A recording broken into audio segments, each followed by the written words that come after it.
இந்த சினிமாவை left handle deal பண்ணுற மிக முக்கியமான நடிகர்கள் அஜித் ஒருத்தர் இருக்கார். அவர் வந்து ஃபேன்களை திரட்டணுங்கிறதுக்காகலாம் ஒரு வேலை செஞ்சதே கிடையாது. அதே மாதிரி ரசிகர் மன்றத்தை பொறுத்த அளவுக்கு அவர் அவங்கள நீங்கள் தள்ளியே இருங்கப்பான்னு தான் சொல்கிறார். முட்டாள் கூட்டமாக கூட இருக்கும். ஏன்னா புத்தி உள்ளவன் எவனும் வந்து இந்த வேலையை செய்ய மாட்டான். என்னடா நம்ம வந்து இவ்வளோ தூரம் ஒரு ப்ரைஸ் பண்ணுறோம், இவ்வளோ தூரம் கொண்டாடுறோம், அதுக்கேற்ற மாதிரி அவர் கொஞ்சம் கூட நடந்துக்க மாட்டேங்கிறாரு, நினைக்கிறவன் அங்கே போக மாட்டான். ஆனால் நினைக்காம ஒரு கூட்டம் இருக்குல்ல, அந்த கூட்டத்தை உருவாக்குனது அஜித் தான்.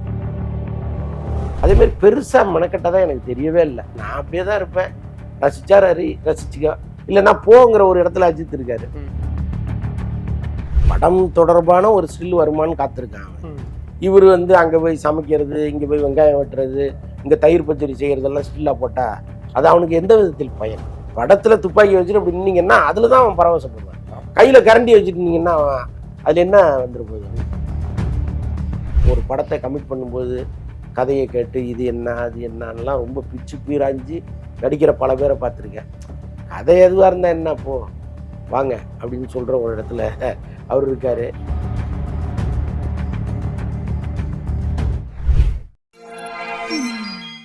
வணக்கம் மக்கள், this is விஜய் பிரான்ஸ். நீங்கள் பார்த்துட்டு இருக்கிறது டேக் ஒன் தமிழ். இன்னைக்கு என் கூட இருக்க ஒரு ஸ்பெஷல் கெஸ்ட் யார் அப்படின்னா, சினிமா விமர்சகர் மற்றும் மூத்த பத்திரிகையாளர் அந்தரன் அவர்கள் இருக்காங்க. அவர் கூட சினிமா சம்பந்தமா நிறைய விஷயங்கள் பேச வேண்டியது இருக்கு. வாங்க பேசலாம். வணக்கம் சார். வணக்கம். சென்ற வாரம் ரிலீஸ் ஆயிருந்த கில்லி ரீரிலீஸ்க்கு வந்து ஒரு மிகப்பெரிய வரவேற்பு கிடைச்சது. அது இந்த வாரத்தையுமே பெரிய தாக்குதல் ஏற்படுத்தின மாதிரி தெரிஞ்சது. பலரும் இப்பவுமே கில்லி ரீரிலீஸ்க்கு தான் வந்து படம் எடுத்து போறாங்க. இது எப்படி சார் பாக்குறீங்க? தொடர்ந்து 3வது வாரமாக அந்த படம் பெரிய அளவுக்கு போயிட்டு இருக்கு. அது பல பேருக்கு இண்டஸ்ட்ரியிலே பெரிய ஆச்சரியத்தை ஏற்படுத்தியிருக்கு. இன்னொன்று, அந்த படம் வந்து ஒரு விறுவிறுப்பான படம். ஆமாம் சார். ஸோ அதனால் இப்போ போகிறவங்க வந்து அந்த படத்தை ரசிக்கிறது ஒன்று. அப்புறம் இந்த 2K கிட்ஸ் ரீல்ஸ் எடுக்கிறதுக்காகவே போகிறாங்க. அந்த பக்கம் விஜய் ஆடிட்டு இருக்காரு, முன்னாடி இவங்க ஆடுறாங்க. அந்த பக்கம் த்ரிஷா ஆடிட்டு இருக்காங்க, முன்னாடி இந்த பொண்ணுங்க ஆடுது. ஸோ அப்படி வந்து அவங்க ரீல்ஸ் கண்டென்ட்டாக அதை மாற்றிருக்காங்க. இன்னொன்று, கில்லியை புகழ்ந்து பேசலைன்னா அது ஏதோ பெரிய மாபெரும் குற்றங்கிற அளவுக்கு இந்த இளைஞர்கள் வந்து கொண்டாடிட்டு இருக்காங்க. அது ஒரு பக்கம் ஏஎம் ரத்னத்துக்கு மிகப்பெரிய மகிழ்ச்சியை கொடுத்துருக்கு. இன்னும் சொல்ல போனால் இந்த படம் ரிலீஸ் ஆகும்போது அவர் டெபிசிட்ல தான் பண்ணார். ஓகே. அவர் தரணி வந்து மிகப்பெரிய செலவழித்து விட்டார். கிட்டத்தட்ட 3 லட்சம் அடி எக்ஸ்போஸ் பண்ணியிருந்தார் இந்த படம். ஓகே. ஃபிலிம் யோசிச்சு பாருங்களேன், எவ்வளோ செலவாயிருக்குன்னு பாருங்க. அதில் வந்து ரொம்ப திகைச்சு போயிட்டார் ஏஎம் ரத்னம். கடைசியாக வந்து அவர் ஒரு ப்ராப்பர்ட்டி ஒன்று வச்சுருந்தார் ஏஆர்எஸ் கார்டனுக்கு எதிரில். ஓகே. அந்த ப்ராப்பர்ட்டியை விற்றுட்டு தான் அந்த படத்தையே ரிலீஸ் பண்ணார். இன்னைக்கு அதோட விலை வந்து 50 கோடிக்கு மேலே போகும். அன்னைக்கு அதை வித்துட்டு பண்ணாரு, இன்னைக்கு 50 கோடி அவருக்கு வசூலாயிடுச்சா? என்ன அப்படி கிடையாது. இல்லை, அப்படி பார்க்கும் பொழுது அவருக்கு இன்னைக்கு இந்த நெருக்கடியான நேரத்தில் ஒரு மிகப்பெரிய தொகை வந்திருக்கு. மற்றபடி வந்து அவர் நினைப்பார்ல, நம்ம அன்னைக்கு வித்த லேண்ட் இன்னைக்கு எவ்வளவு போகுது அப்படின்னு நினைப்பார்ல. இந்த படத்துக்காக அவர் இழந்ததை ஒரு பாதி சதவீதம் மீட்டிருக்கிறார். அவ்வளோதான். Okay sir. அந்த சமயத்துல தான் வந்து கில்லி படத்தோட ரீரிலீஸ்க்கு அப்புறமா நீங்க சொன்ன மாதிரி பலரும் வந்து அங்க படம் எடுத்து போய் ரீல்ஸ் எடுக்கிறத பார்க்க முடிஞ்சது. இப்போ அதை தொடர்ந்து வந்து மே 1ஆம் தேதி வந்துட்டு மங்காத்தா படமோ இல்ல பில்லா படமோ ரீரிலீஸ் ஆகணும்னு பேசப்படுது. இது எப்படி சார் பாக்குறீங்க? இல்ல, பில்லா தான் வரும்னு நினைக்கிறேன். ஏன்னா மங்காத்தா வருவதற்கான அறிகுறி இது வரைக்கும் இல்லை. ஓகே. அதுக்கு காரணம் என்னன்னா, துரை தயாநிதி வந்து ஹாஸ்பிட்டல்ல இருக்காரு, ஐசியூல இருக்காரு. இந்த நேரத்தில் இந்த கொண்டாட்டத்தை பண்றது சரியா இருக்குமான்னு கூட அவங்க நினைச்சிருக்கலாம். ஸோ அதனால வந்து தள்ளி போட்டிருக்கலாம். பட் பில்லாவும் வந்து சாதாரண படம் கிடையாது. இல்லை, ஓகே. அஜித் ரசிகர்கள் வந்து ரொம்ப பரவசப்படுற ஒரு படம் தான் அது. அதில் முக்கியமாக நயன்தாராவுடைய அழகெல்லாம் தனியாக இருக்கும். ஸோ அதனால இந்த படத்தை ஒரு துள்ளலோட கொண்டாடுற மாதிரி அதை கொண்டாட முடியாது பில்லாவை. ஏன்னா அதோடைய போக்குங்கிறது வேற, இது போக்கு வேற. பட் இருந்தாலும் அஜித் ரசிகர்களுக்கு நீண்ட காலமாக ஒரு அஜித் அப்டேட் இல்லையான்னு தவிச்சிட்டு இருக்கும்பொழுது பில்லாங்கிறது ஒரு ஆறுதல், கோடை மழை மாதிரி வருது. அவ்வளோ. Okay sir. இப்போ மே 1ஆம் தேதி நாளைக்கு இருக்குங்கிறதுனால இந்த ஒரு கேள்வி கேட்கணும் சார். அதாவது அஜித் அவர்களுடைய பிறந்த நாள். இதற்கு வந்து விடாமுயற்சி சம்பந்தமாவோ இல்லை குட் பேட் அக்லி சம்பந்தமாவோ ஏதாவது ஒரு அப்டேட் வரதுக்கான வாய்ப்புகள் ஏதாவது இருக்கா சார்? ரெண்டுமே வரும் நாளைக்கு. Okay sir. ஆமாம், ஒரு அட்லீஸ்ட் ஒரு இமேஜாவது வரத்துக்கு நிறைய வாய்ப்புகள் இருக்குது. ஏன்னா அவருடைய பிறந்த நாளுக்கு அவர் வாழ்த்து தெரிவிக்கும் போது நீங்கள் மொட்டையாக வந்து அஜித் அவர்களுக்கு வாழ்த்துலாம் போட முடியாது. அப்போ அந்த படம் தொடர்பான ஒரு ஸ்டில்லை நீங்கள் வெளியிட்டு தான் சொல்லணும். விடாமுயற்சி நிச்சயமாக பண்ணுவாங்க, குட் பேட் அக்லியும் பண்ணுவாங்க. Okay sir. கிட்டத்தட்ட விடாமுயற்சி படம் பொறுத்த வரைக்கும் போன வருடம் வந்து மே 1ஆம் தேதி அந்த ஒரு டைட்டில் மட்டும் வந்திருந்தது. அதுக்கப்புறம் அது சம்பந்தமான எந்த ஒரு தகவலும் இல்லை. இப்போ படத்தோட ஷூட்டிங் கிட்டத்தட்ட ஒரு 70% முடிஞ்சிருக்கிற நிலையில டீசர் சம்பந்தமாவோ இல்லை கிளிம்ஸாவோ வர்றதுக்கான வாய்ப்புகள் ஏதாவது வாய்ப்பு இருக்கா, இல்லை போஸ்டர் தான் வரக்கு வாய்ப்பா சார்? எனக்கு தெரிஞ்சு போஸ்டர் தான் வரும்னு நான் நினைக்கிறேன். எனக்கு உறுதியாக தெரியல. ஏன்னா லைக்கா நிறுவனம் சார்பாக கிட்டத்தட்ட அவங்களும் கொஞ்சம் அப்செட்டில் தான் இருக்காங்க. ஏன்னா அஜித் வந்து இந்த படத்தை கிட்டத்தட்ட விட்டுட்டு குட் பேட் அக்லிக்கு போகிறாரு. ஓகே. ஆமாம், அவர் ஆக்சுவலாக ஜூனில் தான் குட் பேட் அக்லி போகிற மாதிரி இருந்துச்சு. ம். இப்போ மே 10 அந்த ஷூட்டிங்கை வைங்கன்ட்டார். காரணம் என்னன்னா விடாமுயற்சி தொடர்ந்து தள்ளி தள்ளி போகிறதுனால நான் இந்த படத்தை முடிச்சுட்டு வந்துடுறேங்க அப்படிங்கிற மாதிரி சொல்லியிருக்காராம் இப்போதைக்கு. அது அவங்களுக்கு கொஞ்சம் அதிர்ச்சியாக இருக்கும். இவங்க தரப்பில் சொல்லப்படுகிற காரணம் என்னன்னா, லைக்கா தரப்பில் முன்ன வந்து ஃபினான்சியல் அதுன்னு பல பேர் பேசினா கூட நாங்கள் அதில் ஒன்றும் பிரச்சனை இல்லை, ஸ்ட்ராங்காக தான் இருக்கோம். அங்கே சம்மந்தப்பட்ட இடத்துல இந்த படப்பிடிப்பு நடத்துகிற இடத்துல கிளைமேட் பிரச்சனை இருக்குது, இன்னொரு இடத்துல இதை மேட்ச் பண்ண முடியாது எங்களால், அதனால் நாங்கள் வந்து வெயிட் பண்ணி பண்ணுறோம் அப்படின்னு அவங்க ஒரு காரணம் சொல்கிறாங்க. அது ஏற்புடையதாக இல்லைங்கிறது ஒரு பக்கம் இருக்கட்டும். பட் எந்த நிறுவனமும் எங்களுக்கு ஃபினான்சியல் பிரச்சனைன்னு சொல்ல மாட்டாங்க. லைக்கா மாதிரி ஒரு கௌரவமான நிறுவனம், ஒரு பெரிய நிறுவனம், அது ஒத்துக்கிறதெல்லாம் ரொம்ப கஷ்டம். அது ஒத்துக்கிறதுக்கு பெரும்பாலும் வாய்ப்பு இல்லை. பட் விசாரிக்கிற வரைக்கும் அதுதான் உண்மைன்னு சொல்கிறாங்க.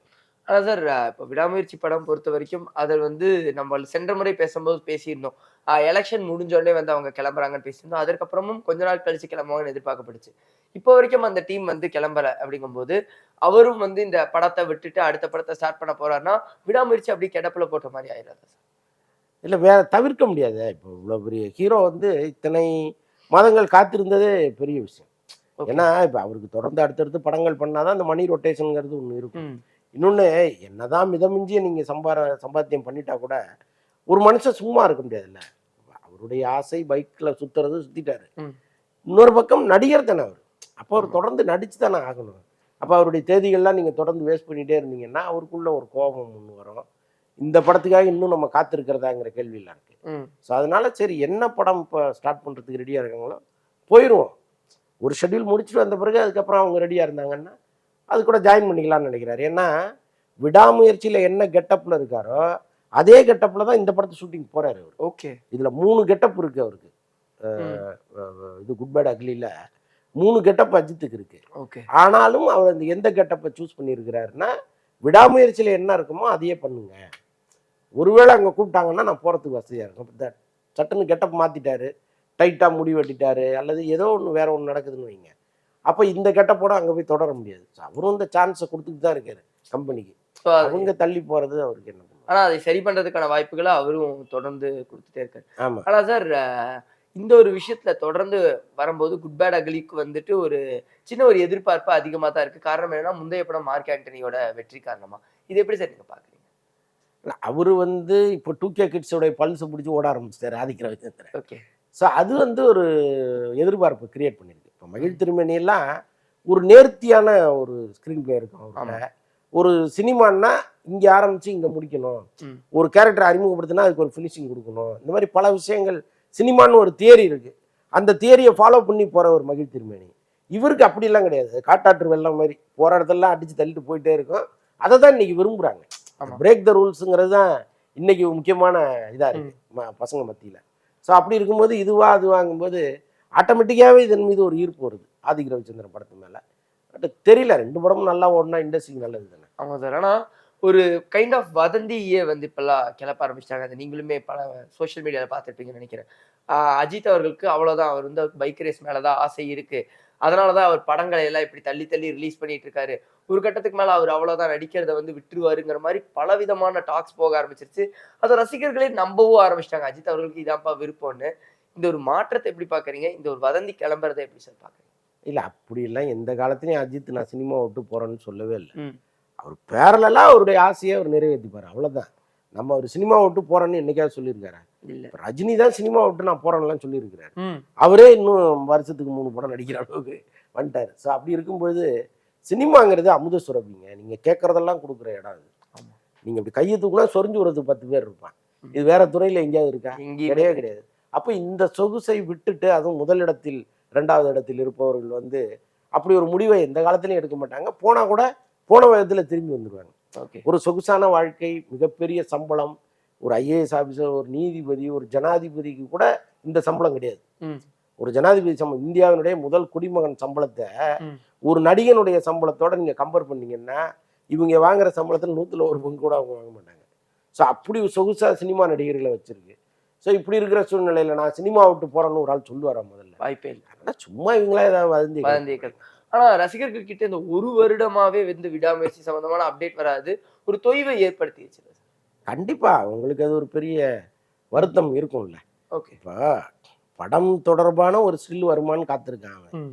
இவரு வந்து அங்க போய் சமைக்கிறது, இங்க போய் வெங்காயம் வெட்டுறது, இங்க தயிர் பச்சடி செய்யறதெல்லாம் ஸ்டில்லா போட்டா, அது அவனுக்கு எந்த விதத்தில் பயன்? கரெக்ட். அத தான் அவர் திரும்ப திரும்ப செய்றாரு.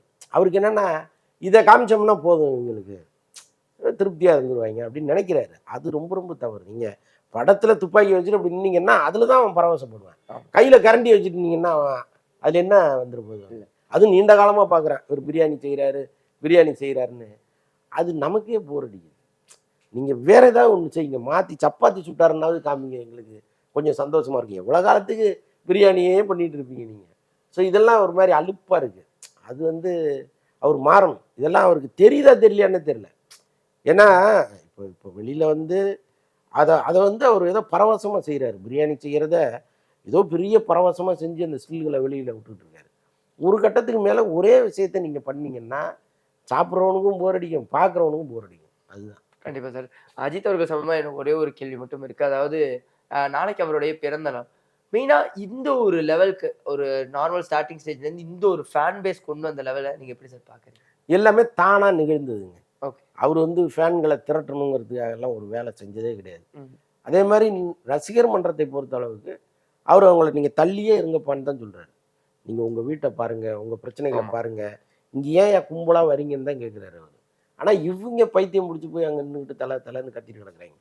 ஸோ அதனால வந்து தன்னெழுச்சியா வந்த இந்த கூட்டம்ங்கிறதெல்லாம் எல்லாருக்கும் நடக்காது. ஆமா. அதெல்லாம் பெரிய காட் கிஃப்ட் தான் அவருக்கு வந்தது.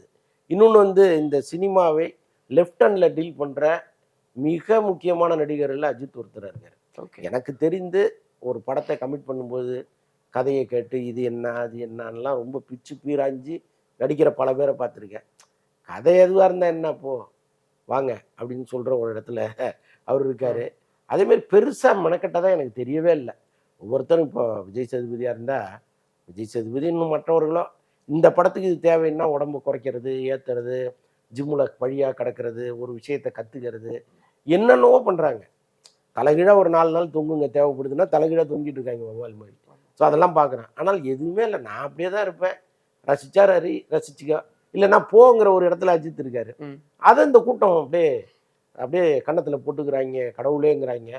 அதுதான் ரொம்ப ஆச்சரியமா இருக்கு. ஸோ அப்படி ஒரு கூட்டத்தை ஈர்த்த வகையில் அஜித் கிரேட். அது முட்டாள் கூட்டமா கூட இருக்கும். ஏன்னா புத்தி உள்ளவன் எவனும் வந்து இந்த வேலைய செய்ய மாட்டான். ம். என்னடா நம்ம வந்து இவ்வளோ தூரம் ஒரு பிரைஸ் பண்றோம், இவ்வளோ தூரம் கொண்டாடுறோம். அதுக்கேத்த மாரி அவர் கொஞ்சம் கூட நடந்துக்க மாட்டேங்கிறாரேன்னு நினைக்கிறவன் அங்க போமாட்டான். ம். ஆனா நினைக்காம ஒரு கூட்டம் இருக்குல்ல, அந்த கூட்டத்தை உருவாக்குனது அஜித் தான். அது வந்து கடவுள் போட்ட மிகப்பெரிய வரம். அது அந்த இடத்துல இருக்காரு. கண்டிப்பா சார். இந்த ஒரு சந்திப்புக்கு ரொம்ப ரொம்ப நன்றி சார். மகிழ்ச்சி.